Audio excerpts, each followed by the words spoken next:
right, welcome back to another episode of Side Note, the podcast dedicated to underground dance music and all things related.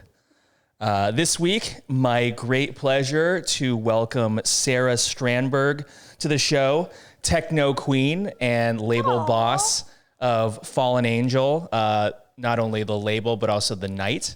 I happen to have gone to a Fallen Angel night maybe a couple weeks to a month ago now, and it was pretty incredible. So thank you for hosting that.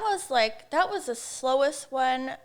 Don't use Eventbrite, FYI, because I had, it didn't send the address, right? Yeah. So it didn't send the address, but I mean, it was still quality people always, like super quality, and the music, all the girls were really good, but I told everyone I would refund them if that happened, even though I had already donated, I donated to the Alexandria House last time, but a lot of people, I refunded some, but then also a lot of people were like, you know what, just get me the next time. It was for charity, or just buy me a drink. So I was like, oh, that's so sweet. But still, I was kind of like, what's going on here? So I'm doing another one on the 9th. Okay.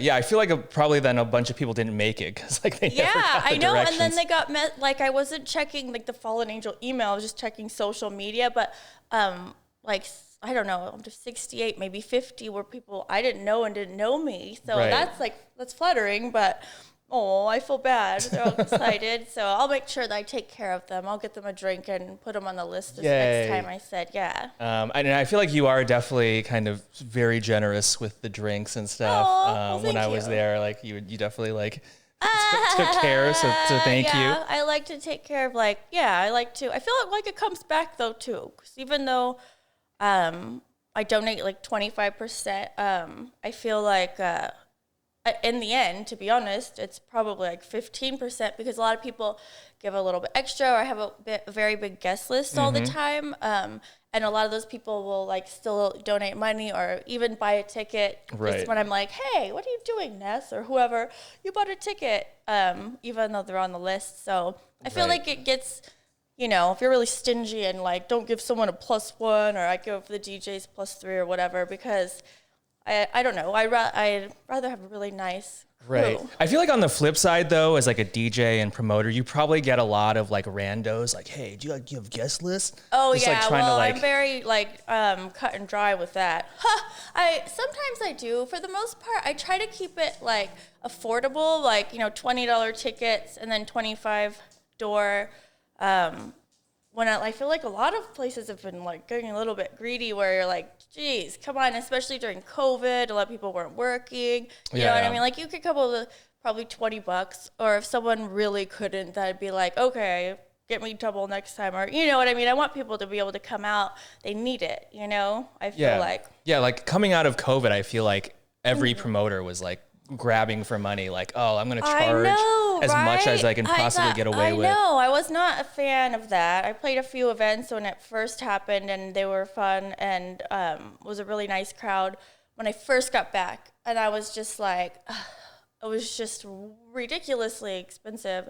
And I don't know. I feel also treating the artists, giving them, +3, or, just... I don't know, that reciprocates too, because all my girls, if I need ice or water last minute, they're bringing cases in for me, no questions asked, because it's I don't know, it's very much reciprocated. Right.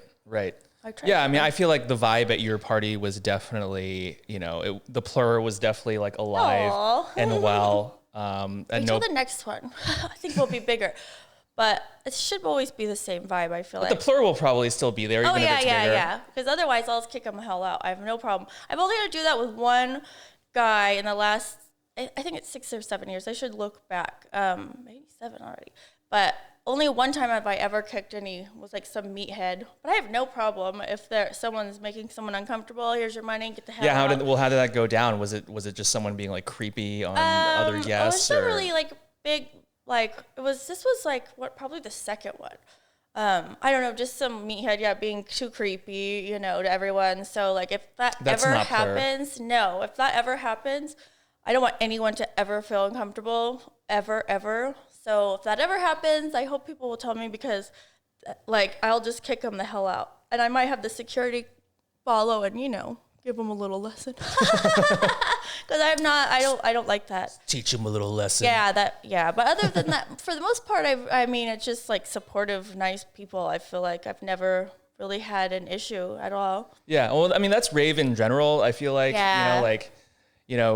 you can have like a hip hop party like on one floor. To sodomize you at 3 and there may be like guns like, or God, whatever. I know, yeah. Right. And everyone's aggressive, but like, I've never really had a problem. I just have mostly like kind of supportive. I like that you went to sodomize you at 3 a.m. I was like, it used to be like 3 a.m. all the time at those clubs. And then people were like, well, shit, I got nothing to lose. I might as well try. And that's what I did like about Europe. They don't do that. But I mean, they don't do that electronic music parties. It's not your birthday or Christmas.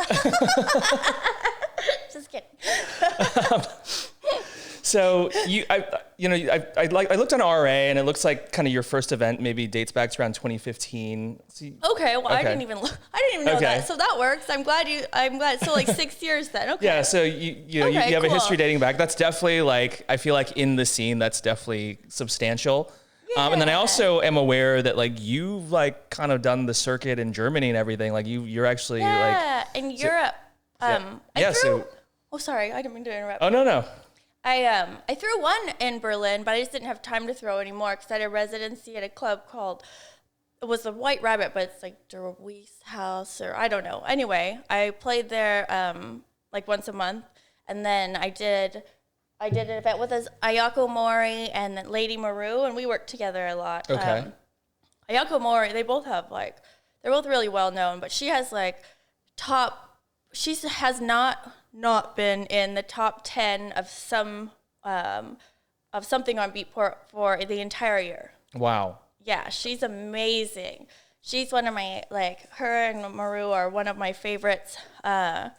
We work together a lot. Like, the people I work with consistently. Like, I'll keep my circle somewhat small, like close people, then, acquaintances. But if I work, we consistently work together if it works. But she's really amazing. So I did one Fallen Angel there, but the majority here. Okay. Yeah, and like, so how did your like journey into DJing and all of that take place? Like set the scene for us. Okay. I don't even know. Maybe like 8 years. I was dating 8 years ago. I'm so bad with dates. I was dating someone and he was a promoter. Okay. So I started helping him promote. He wasn't quite as sociable. And he was DJ and he was nice, whatever. And was this here in LA? This was here in LA, okay. Yeah. And so I started helping him promote. And then, we broke up and I had already made the connections because people were like, wow, you're so much more pleasant. And so then I was like, we'd rather deal with you. Yeah. So I'm like, oh, why should you reap the benefits? But, I didn't steal the connections. They just, but I still, so I wasn't promoting really that much after that. I was like, I want to learn to DJ. So then I had a few people kind of teach me a little bit, but mostly I taught myself. And then, I'd have professional people, give me pointers or show me different things. Okay. And like, what was the sound that you were around at the time? Was it techno or was it house? So this was before, like, oh my God, so annoying. I would play like the Green Door, like, how clubs change every few years. I was playing like top clubs in Hollywood. Wait, so right out the gate, like because of the folks that like you were able to land gigs? It wasn't even people that I had really knew that well.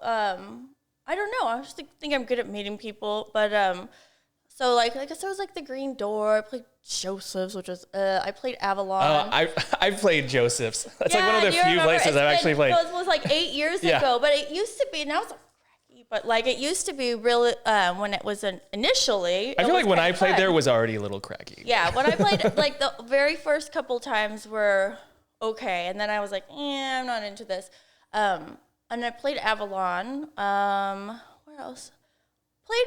I played in Hollywood a lot. But then a lot of times people like, I'd want to play techno, and they would be like, oh, why don't you play something more uplifting?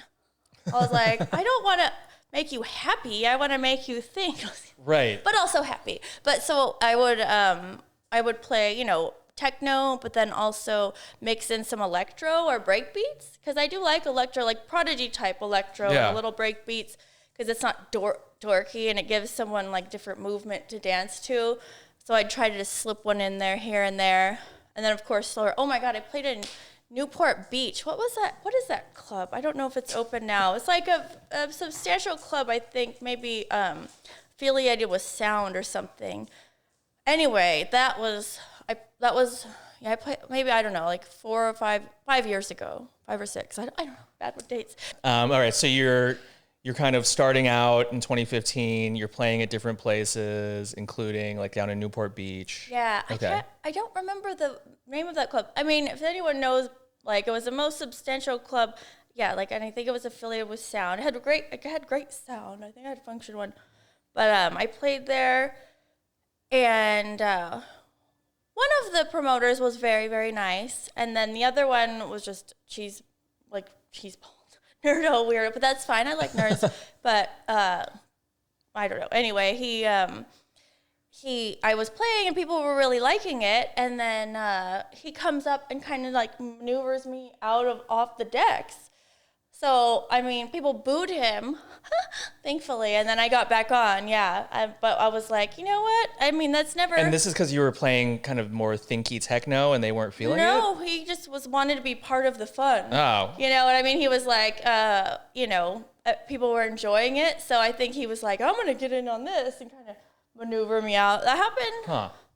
That happened to one of my girls at one of the events from someone, and I like definitely laid it on them. Like, what? I don't know what people are thinking. That doesn't happen, but people like have tried anything they've tried at my events, which doesn't really happen very often.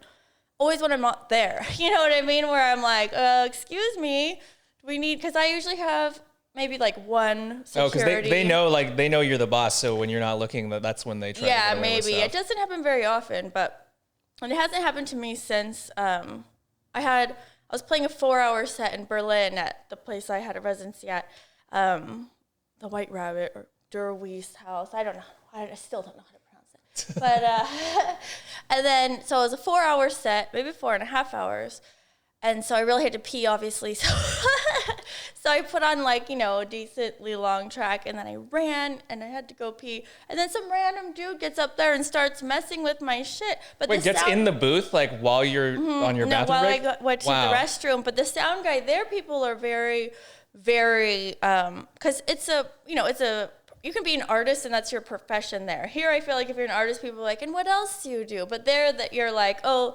you're a painter or you're whatever, and they don't. It's a different mindset. So the sound guy was like, went there, right, and kicked him the hell up. So I mean, I feel like I never had issues much in. I haven't had a lot of issues here either, though. Really, to be honest, or there, I haven't had any like uncomfortable, weird advances or anything. So, I mean, that's nice. Very, very nice. Not being harassed. Not being harassed is definitely nice. They're like, oh, she posts about knives a lot. Yeah, like I see you posting about guns and knives and stuff. I'm I was like very, yeah. She takes her self-defense seriously. This is true. I am looking to get my license to conceal here. Well, I think when COVID hit, and I think a lot of men didn't realize this because, they weren't going through it. Maybe some did, but a lot of my guy friends were like, oh my God, I didn't understand this perspective. But when I first moved back, and it was last summer, I moved back in the spring. So I stayed in Montana for 2 months. I could bike and hike. Is that where you're from? That's where I pretty much grew up. I wasn't born there, but I think I've lived the majority in LA of my life, but I moved around a lot. Okay, so the knives and firearms make sense if you're from Montana. Yeah. So I came back here, and then I was riding my bike, and I stopped under a bridge to look at my GPS, and 2 guys, mask, hoodie, sunglasses, tried to shove me into an Escalade. What? Mm-hmm. And a lot of time last summer, I got almost attacked. I did get attacked that time, and I tried to pull off my bike, followed numerous times it was always mask, hoodie, sunglasses. During the summer, I think they were just thirsty because they'd been inside, and also you can't identify them. So I was really anti-mask because I thought, you know, I would rather get sick than get raped or killed, you know? So as from my perspective, I was really an advocate against that because, well, that's my, you know, sociology. So, but until I told people that, and I didn't really talk about it all because I was like, oh, you know, I'm like, you know, tough, powerful. And then I was like, wait, no, I should say something because this is also an issue. You know, if you can't identify someone, what do they have to lose? Wait, what happened with those guys? I got away. I got on my bike, so I stopped to look at my GPS, and it was under a bridge, and there were like a few tents or whatever, but usually doesn't screw with you. Or I've never had people that are like in despair. I was like, between Koreatown and UCLA, I don't remember the street, but yeah. So I mean, I got away. I think I was wearing like a little pink hat, my pink backpack, and on my pink bike. So I thought they probably wouldn't realize how combative I am. So, you know, your response is like, you know, fight or flight, and mine is generally fight. So it's like shocks predators. Thank God. But I even got on my back. Yeah, I know. I think they like didn't want any riffraff after I was out of the under the bridge, because I don't know. I think I heard a lot of people, you know, with money, they run like, you know, the sex trade, the drug.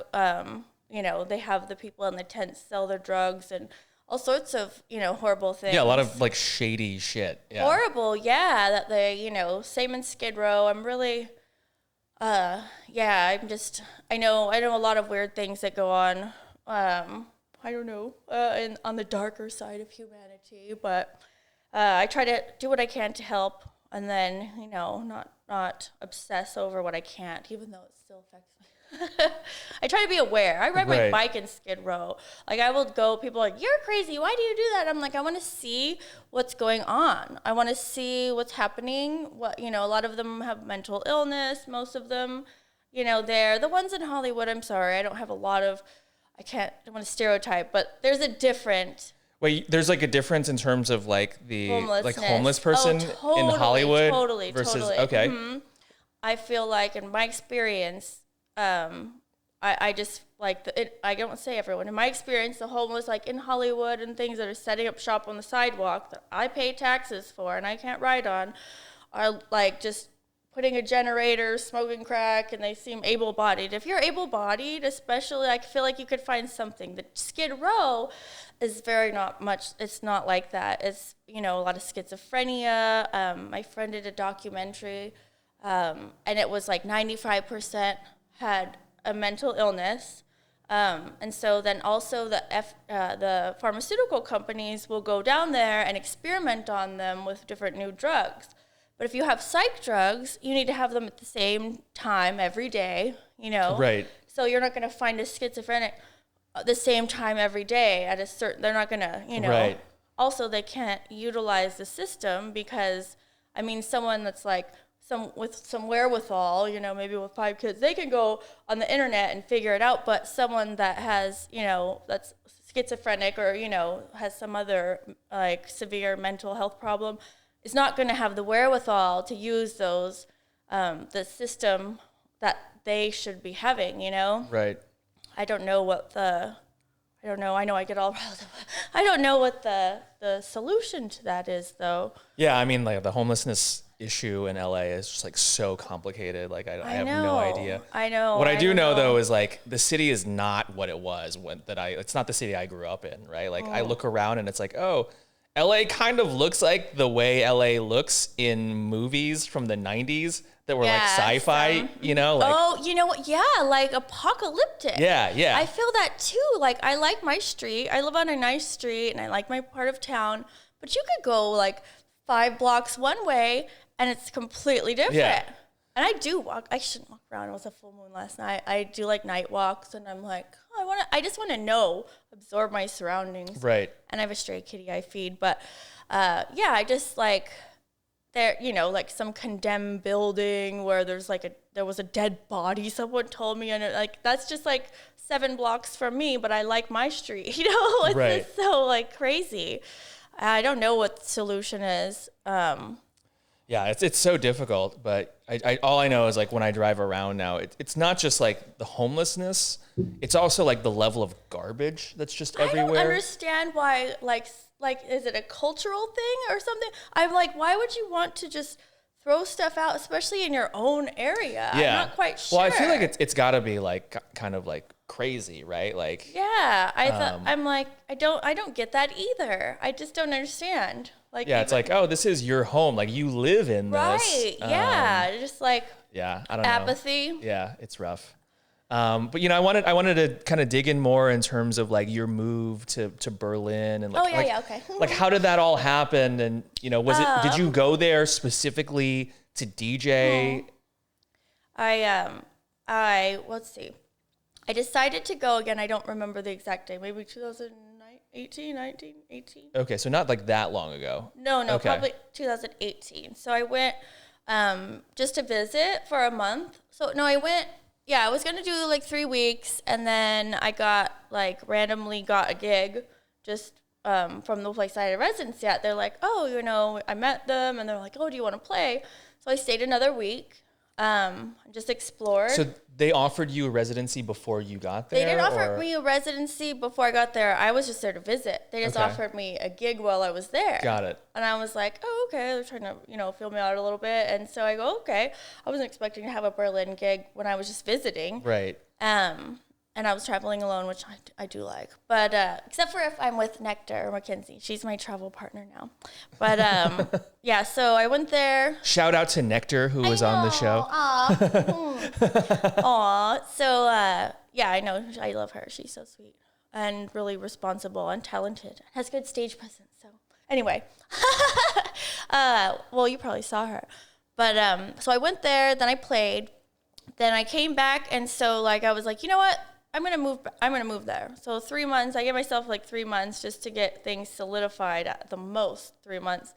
And I talked to the club there, and I had a lot of connections in Europe anyway, because I had opened or worked with people that were in Europe. Okay. I would be the opener for. So going back to when they were here, when they would visit LA. Yeah, okay.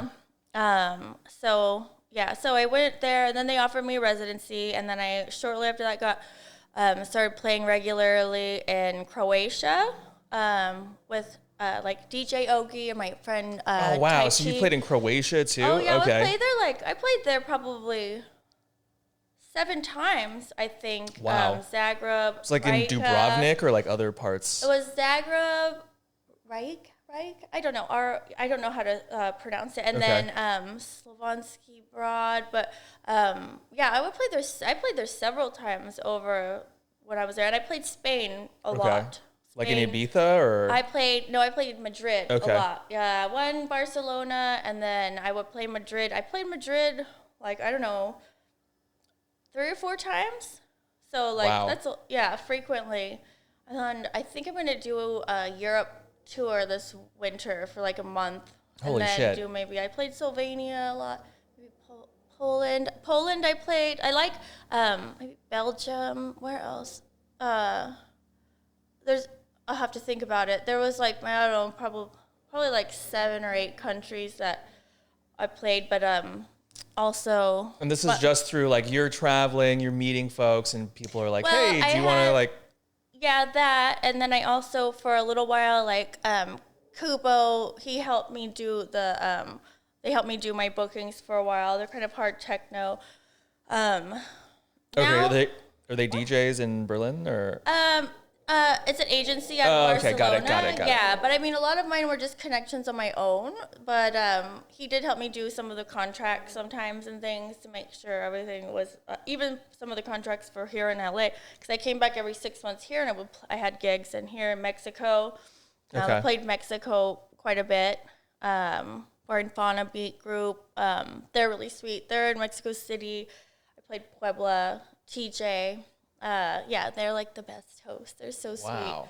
But yeah, I think I'm gonna do. I'm in the midst of starting to maybe work with Plus Agency, who reps Diane and None of the Above. He has a good roster, but we've just been talking. So, but regardless of that, I probably don't need anyone to do because I have the connections. I think maybe a month a month tour in Europe probably this winter, and then Colombia.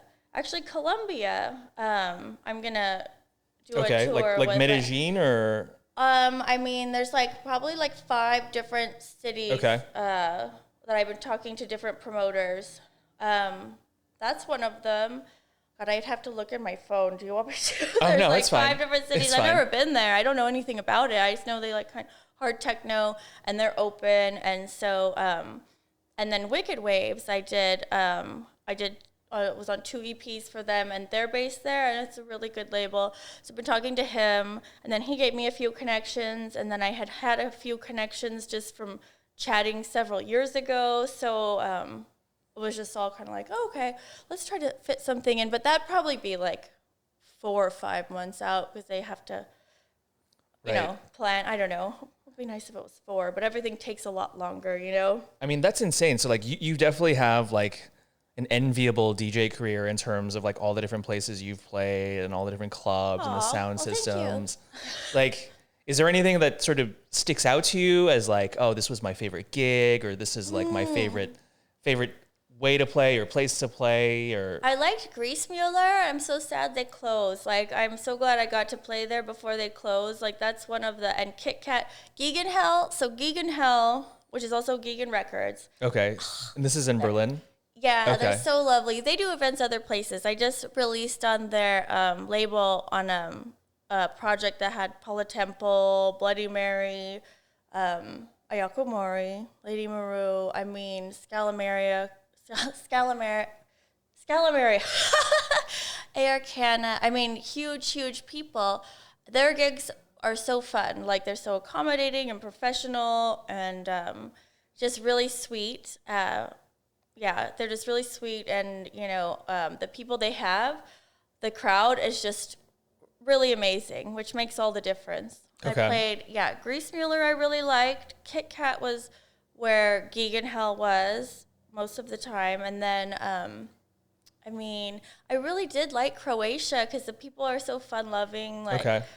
DJ Ogie let me stay in his home with them for 5 days and showed me around, and his wife making dinner for me and meeting their kids. Because I try to stay at a place, if I was able to, I try to stay, make them pay for 2 nights, and then I might use some of my money to stay, another night or 2 so I could experience it, Because, when I was in Mexico City and Puebla and stuff, they were really good tour guides, but a lot of times I had to fly there, fly back. I had 3 gigs in one weekend. So when I was in Mexico City, Puebla, and then came back here and had to DJ in the desert. So I was I didn't get very much sleep, but I was I want to enjoy it. I was just playing and then gig. I do like Mexico though.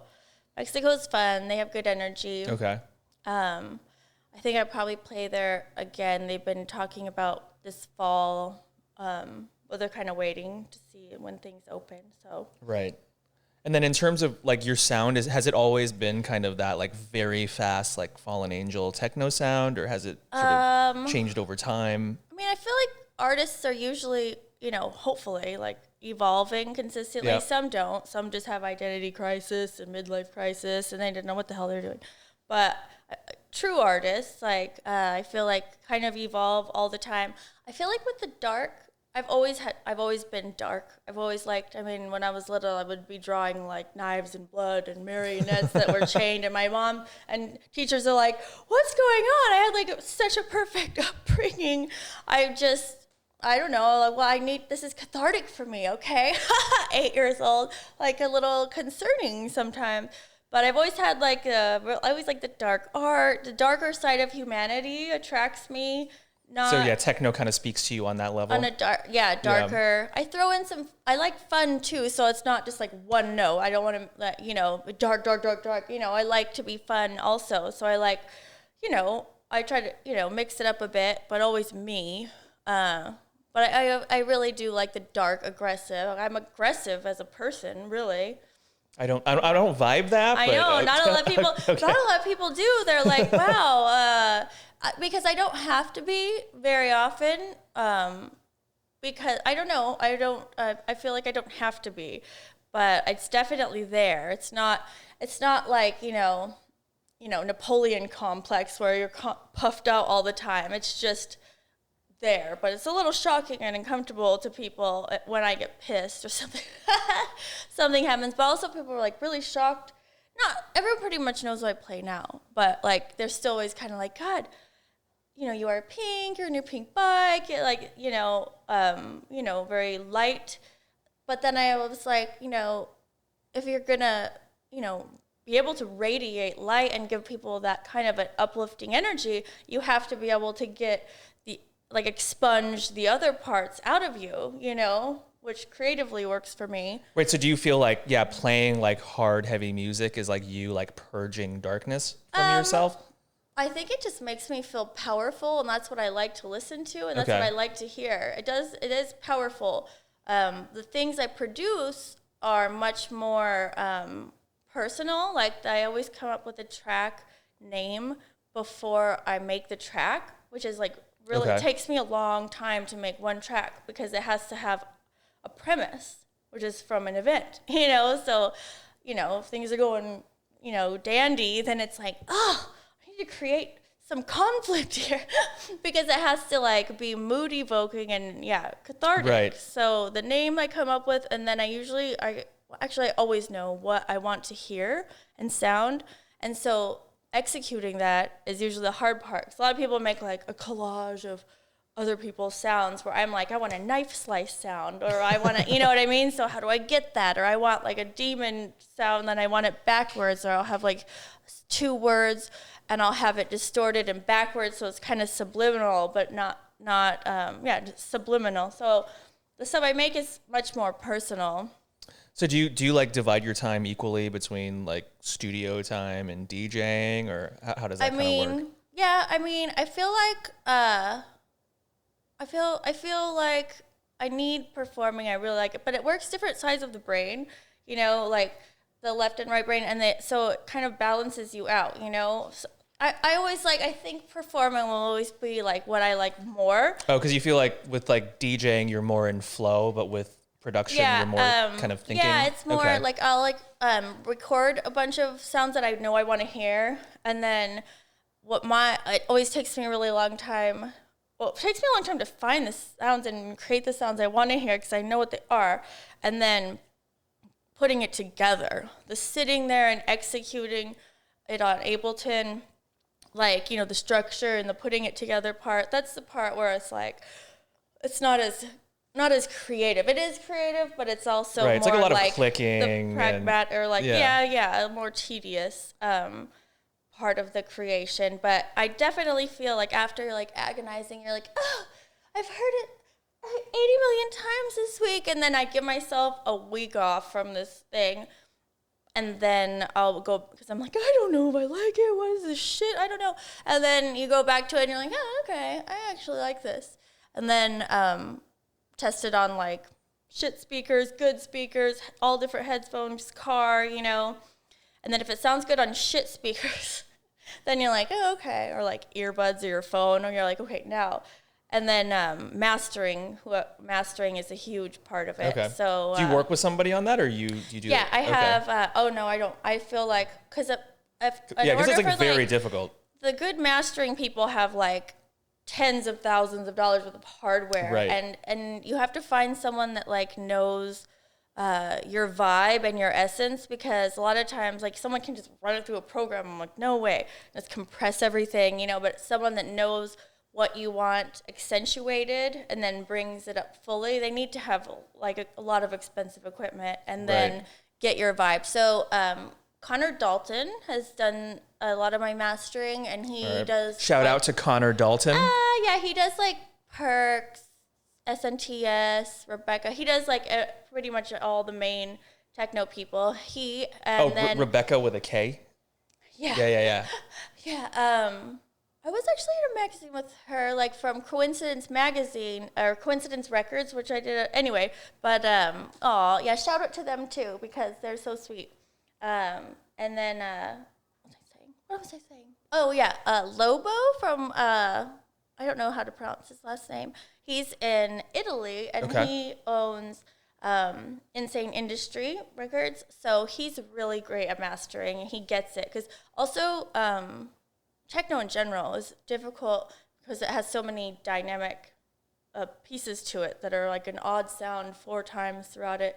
But like distorted and industrial techno takes a person that really knows it, because it could sound really muddled and shitty or really amazing and full. But those, like the, distortion and things, really hit or miss. And then Louis Spectrum from Wicked Waves, he's also really amazing at mastering. So those would be the 3 I would use. Okay. Anyway. Yeah. How many tracks have you put out now? I'm sorry, I should have looked into it before. I should know. I don't know dates. I don't know how many tracks. My first one was on Technodrome. Okay. And gosh, I don't know, probably like 25 at least, 30, Okay. Probably 30 maybe, probably 30 over the last 5 years. Okay. So now, like, there's this world now of like it's almost like mainstream underground techno, like Adam Bayer and Charlotte DeWitt and kind of like that, like Beatport top alternative. Yeah. Do you kind of see yourself as existing in that, or do you see your sound as sort of distinct? No, I would different? never. I mean, no. I Okay. have to do what's like satisfying to me creatively. So if it's not getting on that quite a level, I feel like that's fine, because also I want respect. What was it? Someone asked me to play, I won't name names, last summer, like for this winter music conference in Miami. And then they were like trying to do. Wait, did that happen this year for 21? I don't know if it did or not. I think they were thinking it was going to. And then the guy was like trying to, I was like, oh, okay, that sounds fun. Never been there. Although I think I will be going there in a few months with my friend Anaya, who played at the last Fallen Angel show. She, also fucking amazing. Yeah, she is. I have a residency with her events over there, and she has a residency with me here. And so I'm actually playing there on the 30th. Yeah, she's a badass. She like throws a lot of events. She's Russian. Like she's a badass. Oh, I didn't know she was Russian. Okay. Yeah. Cool. She's a badass. She's very well traveled, and she throws a lot of events. Like this is her career. So I mean, you have to be kind of a badass, especially in the U.S., for this to be your career. Okay, so like you're talking about kind of your production process. Oh, yes, that's what we were talking about. Yeah. Oh, okay. Like how does that differ from like your DJing process? Like, what is your process for, you have a gig, like how are you collecting music? Okay. I try to keep like 3 times a week or something, buy new tracks constantly. I'm on a lot of promo lists for like a lot of substantial record labels, so they're constantly sending me stuff. So I spend, like 3 times a week, I'll sit down and either, buy new tracks, or look through my promo list, and then. So I was gonna say, like, do you even have to buy tracks anymore? So you still do a little bit? A lot of times, even if they send me a promo, I'll still buy it because I want to support, And then a lot of times, if I like a certain artist, I just see who like remixes some of their stuff, or who they work with, or different, what label, and then it's just like a tentacle. And then I'll just contact them. Usually on Instagram, if I like an artist or something, I contact them, then I message them, and then we just got it. Yeah. I feel like you have enough like IG clout now, where if you reach out to someone, they'll be like, "Oh, okay, yeah." And it's I feel like that's the best platform, like social media wise right now, I think. Okay. I mean, it's all a job. Yeah, I'd agree. Everything revolves around that, but yeah, it's very much a job. I feel like. Yeah. I was talking to someone else last week. Like, I feel like the role of the DJ, it's no longer just like you're a DJ. It's like you now have to be an influencer at the same time, which kind of sucks. Which I feel like I started getting not a lot in comparison to some people, but a lot of follows when I was like, when I was first going to Berlin to visit, and then I would just like film like my perspective of things, like getting locked in, or when I was on like going to different clubs and playing like in Barcelona or something, getting locked inside because they have a different lock, or just the different things that I was seeing. I wasn't filming myself going through something. I was filming what I was going through, and people really like kind of related to it because it was kind of raw and vulnerable. Right. So then people on my stories, and then people started kind of like liking that. I think because it would just be like, it doesn't have to be me, looking great. It's not even me at all. It's just me. Well, it is, but me, what I'm doing, So a lot of people have kids, and we're stay-at-home moms or whatever. We're like, oh wow, I got lost in Croatia. I got dropped off in the middle of nowhere and mugged by a cab, like in Spain. Yeah. So I mean, like, for the most part, things are good. But I feel like I'm always very like honest and vulnerable and raw when it comes to just being the way I am. Right. Yeah. So like, for a gal from Montana, like you're super well traveled, you have like this exciting life, like running a label and playing shows. Like, how does that sort of resonate with people that you grew up with and stuff? Like, are they just completely like, what do you do, and confused, or? I mean, I don't really talk to a lot of people that I grew up with. There's a couple, there's a couple from like when I was like a teenager, but I was always ready to get the hell out of there. I mean, not Montana. I love Montana. I go back there to like regroup, chop firewood. Right. It's really good core exercise. Or if you go through a breakup, oh my God, my dad was like, come here, I got something for you. And I was like, I love this. He went to work. I was visiting. He went to work. And then he came back and there was like this much stacked firewood. And he was like, holy shit. Oh, you did all of that? Yeah. Yeah. I was like, yes, I did. Because he showed me how, for like women, since we don't have natural upper body strength as much, just more center of gravity is our hips just by, by genetics. So if you use your stomach and you just whack that son of a bitch, it's so therapeutic. I wish I could do it here sometimes. Like Mercury retrograde or full moon or traffic, There's no place. I don't have a balcony. I'm sure it could be arranged somewhere. I know, right? That's true. Oh, well, Ferndale or like Griffith. There's already enough crazies. There's be like, whatever, one new one. Yeah, or like last time I was in Big Bear, I definitely saw a lot of like tree chopping operations going down. Yeah, well, I mean, like, so my dad, we have 10 acres there. So what he does, like, we don't even need to burn firewood, but he'll take the trees that are fallen or dead already. So, I mean, he burns it. He has a wood stove. He does it, I feel like, because it feels like very, I don't know, wholesome to him. Right. But, so he'll, like, then the 10 acres, he would even have me go out there with him and be like, this is this kind of tree. This is this kind of tree. And he would, like, loves trees and, like, would never even cut a Christmas tree off our property. We'd have to have one that was farmed to be a Christmas tree. But, like, if a tree's dead or fallen over from a storm or something, he'd drag that shit over it. I mean, he's, like, 60-something now. Like, he's a badass. He's always been tough, hard worker, like, really, just drag that tree down and chainsaw. It's like not going to waste. It's like, oh, so. But like, so you're like your dad and your parents, for instance, like what is their response to, like, do they even understand kind of like what you do for a living? Yeah, I mean, they've always known that I'm doing whatever the hell I want anyway, so they might as well be supportive, Right. But do they have any concept of what it's like? Okay. I talk to my dad like 3 times a week. I'm super close with my dad. Like, I'm a daddy's girl. Like, I'm very much a tomboy that wears dresses. Like, ever since I was little, like riding my bikes, playing Tonka trucks. Wood. Like, yeah. But my mom's like, but I want to wear dresses. Like, I've always been like kind of feminine, but just like a little tomboyish. Play softball, like, I mean, just very, So she's like, well, if you're going to wear a dress and go play with the boys, you have to wear these thick tights, under your dress. And it's so funny. I still wear always tights, not nylons, but tights under my dresses when I play because I'm more free to maneuver. You know what I mean? So I can still wear a dress, but I'm not worrying about my whatever. So I can dance and pick up water and stock beer if I need to. But it was so funny that it's ironic, I guess, that she would, I'd be riding my bike or something, and she had me put on, some pretty thick tights underneath just to make sure I was covered but still wear what I want, Right. It works to this day. I can still bend over and, like, get what I need. So, but that's cool, though. So, like, I mean, do you ever like show them YouTube videos of like a Berlin rave or something? And like, this is what I do. Yeah, like, they're totally like, they are completely involved in what, like, I tell them all the time. I'm like, Dad, I'm going here.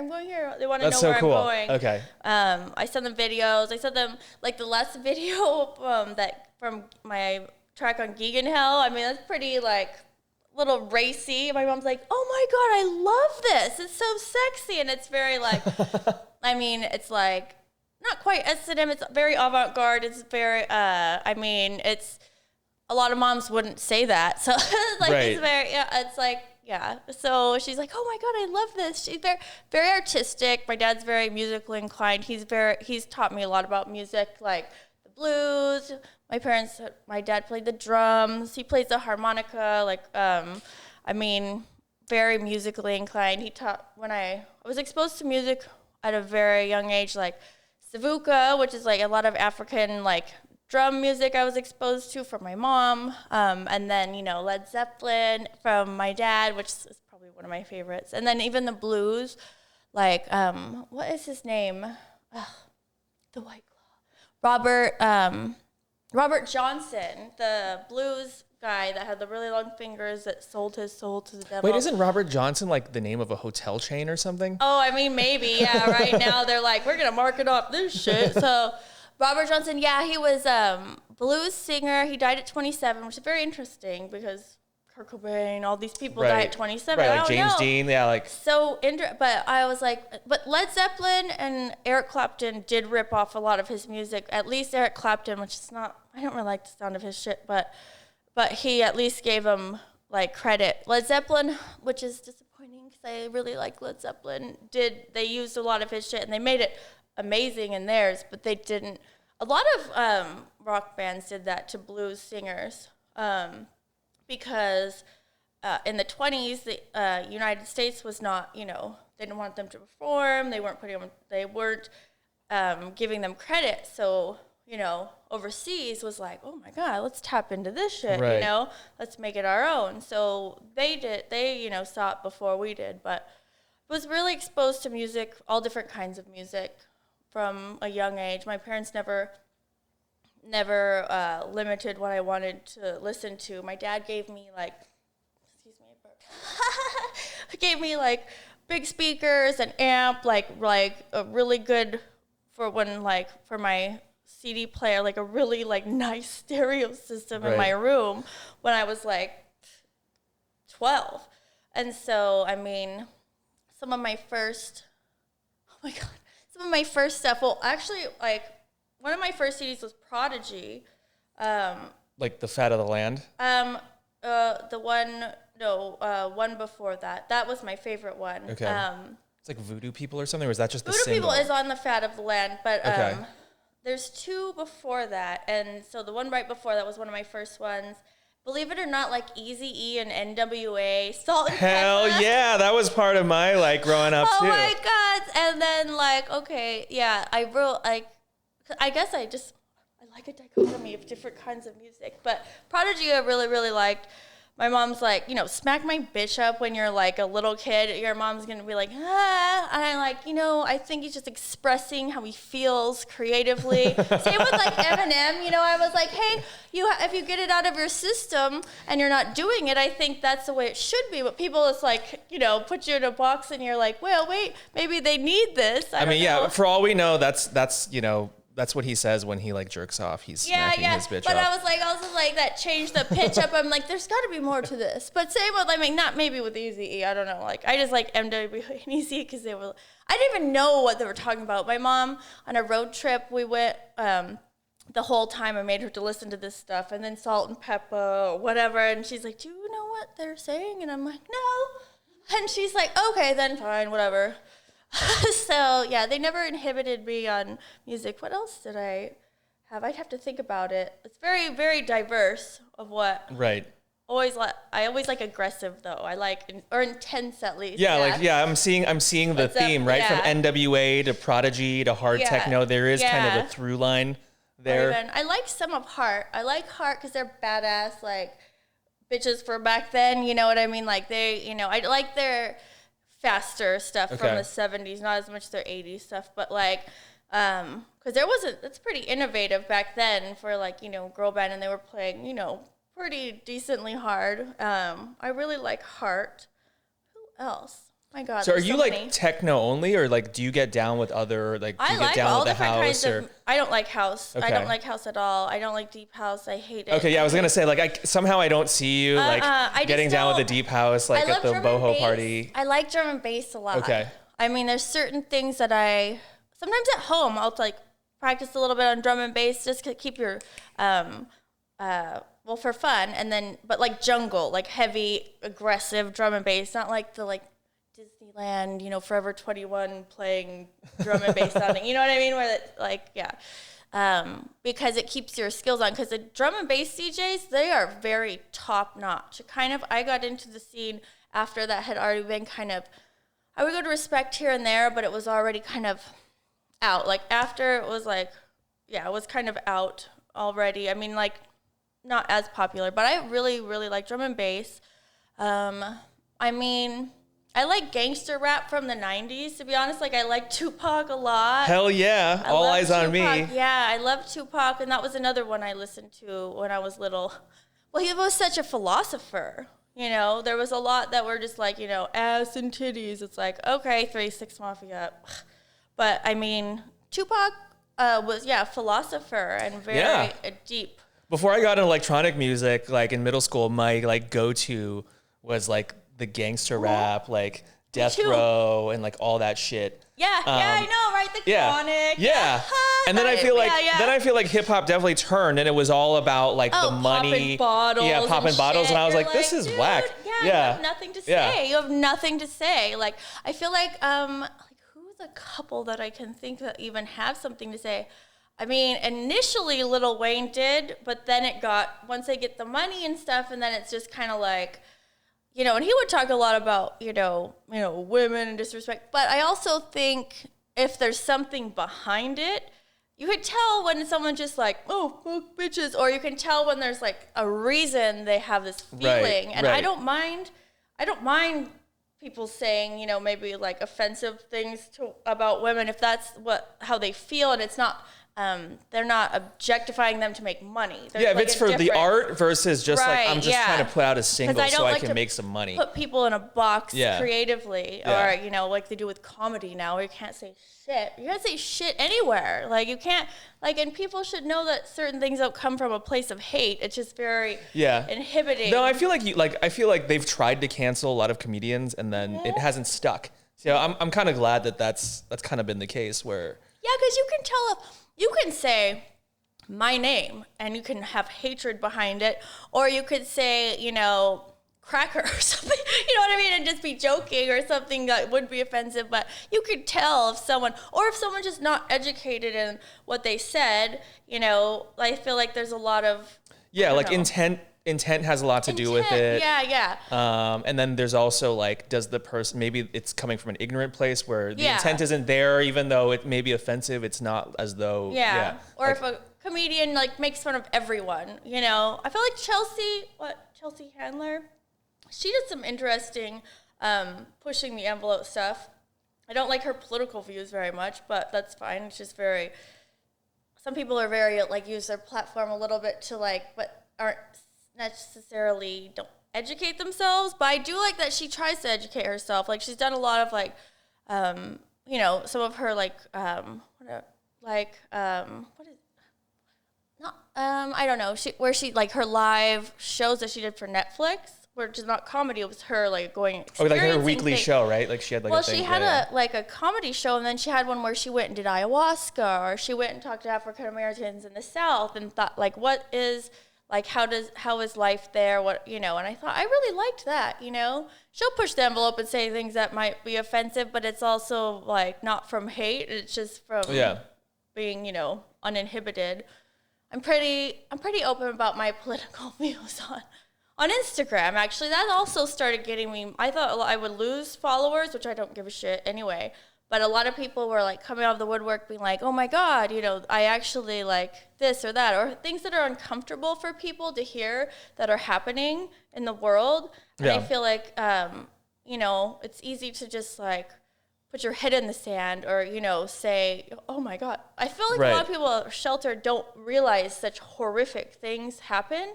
and it's uncomfortable and it's depressing, you know. And so my mom's like, I don't want to talk about this. I get it.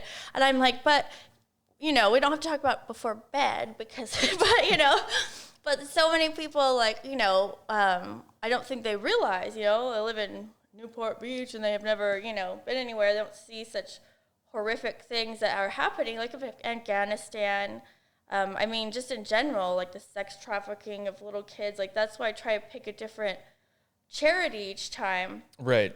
But it's because I'm really well read about that kind of stuff. If I haven't traveled there, I'll read. I try to really read in both sides and everything. I really want to help Afghanistan women this time, but I can't get money over there. That would be a charity that would actually get it to them. Right. So I'm going to do the Alexandria House again because it's local, and I know that it's my nose ring. I'm not picking my nose. Or am I? Because it's local. Liberated Children is a good one, and then Free a Girl, there to eradicate sex slavery. I know someone that works there, so it was safe, but I can't find one for Afghanistan that I trust, you know? Yeah, I mean, I like, what I like about your gram is, like, you clearly care about stuff, but also, like, you're willing to express views that maybe, like, buck against the mainstream. Totally, yeah. A lot, there's, like, very 50-50. They're like, where are you on this? I don't get it. Like, but, like, taken together, I'm like, oh, like, this is, like, a full-fledged person who has, like, real, like, nuanced views, and I feel like the political landscape today, like, doesn't allow for that. No, where it's like, you're either on this side or you're on that side, and fuck you if you're on the other. And like, you're clearly like an example of someone who's like, you're both, like, you encompass views on both sides, and you kind of land somewhere in the middle. And I think that's kind of, you know, where we all, like, need to be more of, so that we're not just, like, so hating each other all the time. Yeah, so hateful with each other. I've had, a lot of people have come out of the woodwork and, like, followed because I'm just saying what I think anyway, but it's always from an educated point of view. Like, I don't make opinions if I'm not really well educated on the reasons behind them, you know? Like, so you know, they might not be someone else's, but at least they could be like, okay, I get where you're coming from.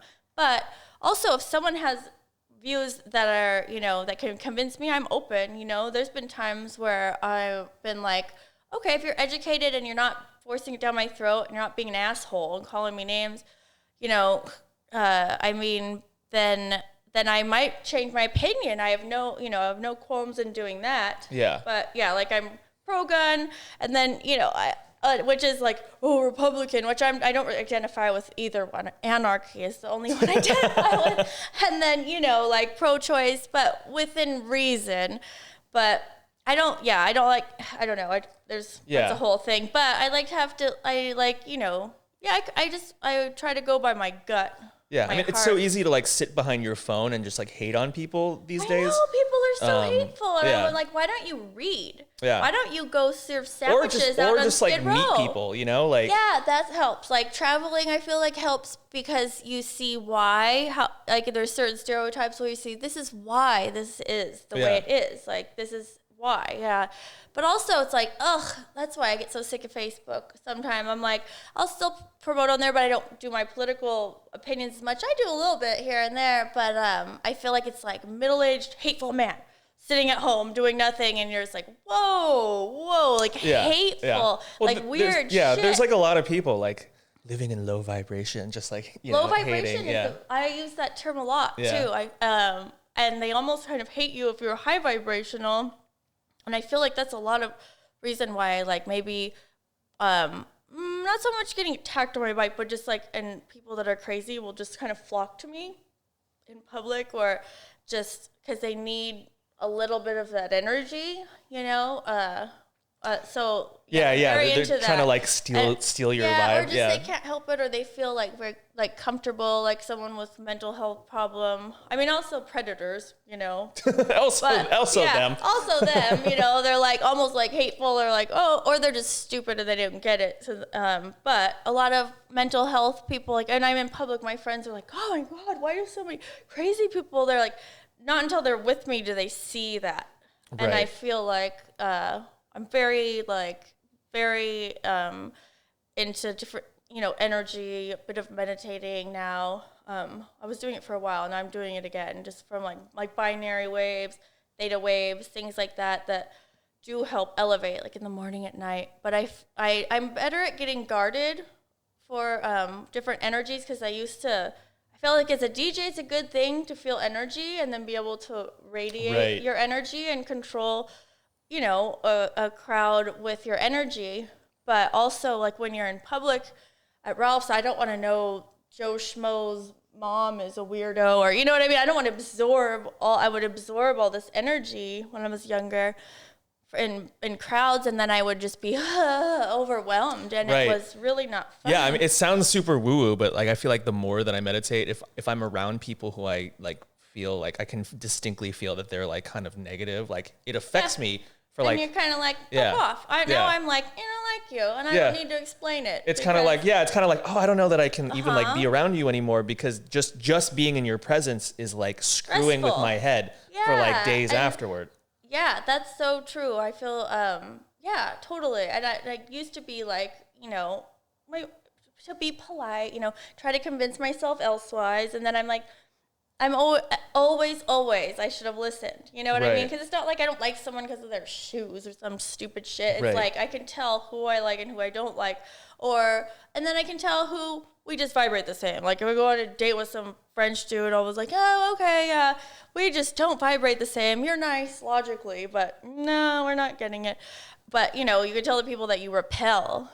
Right. Definitely. And I can tell right away. I can tell by someone's eyes, especially. Like yesterday, I don't want to get too depressing. I was at 7-Eleven. That's one thing that's depressing about LA. This woman, the transgender woman, she was having kind of like an episode. I don't think she was schizophrenic. I think she was in shock.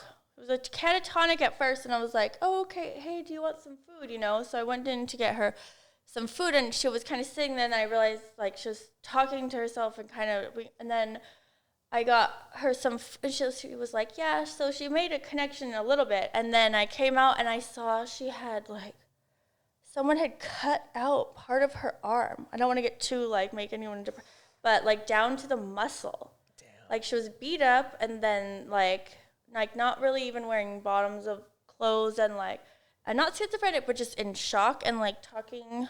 But, like, I was able to connect with her, and, like, because I was like, oh, my God. There was a reason I went over there. Because I know who I want to help and who I'm like, fuck off, get away from me. You know what I mean? Like, go sell oranges if you have to, clean houses, whatever, dude, but get the fuck away from me. But there's certain ones I can tell. And so, I mean, I feel like I got a feeling that, someone had done this, and it was horrifying. And so I got her food, and then I got her to, like, calm down a bit, and then I called paramedics. So I was like, shit, you better not turn on the siren. You're going to scare her, and she'll run off, So I was able to get her calmed down and got her some food, and then she actually smiled a couple times and, like, connected with, energy-wise, and so they took her, so hopefully.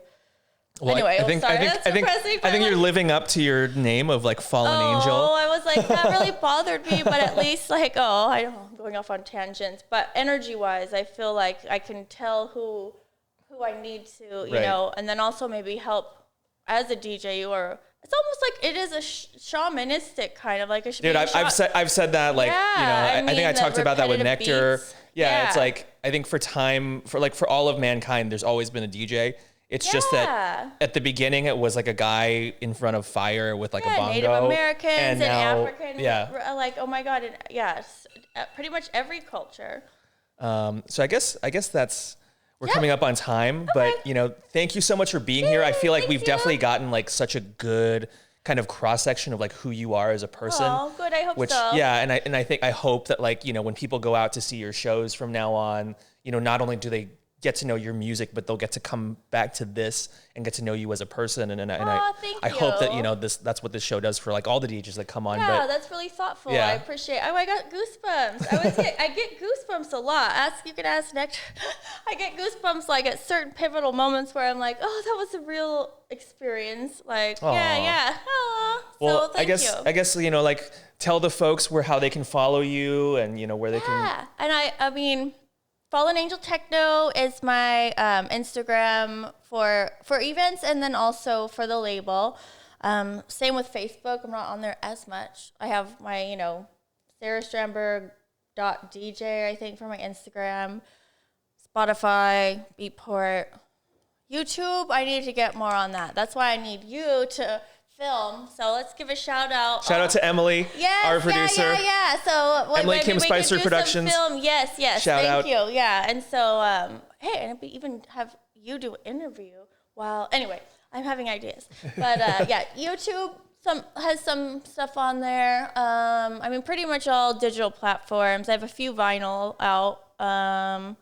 Yeah. So anyway, yeah. Check her out, folks, Sarah Strandberg. And also don't forget to like and subscribe to Side Note.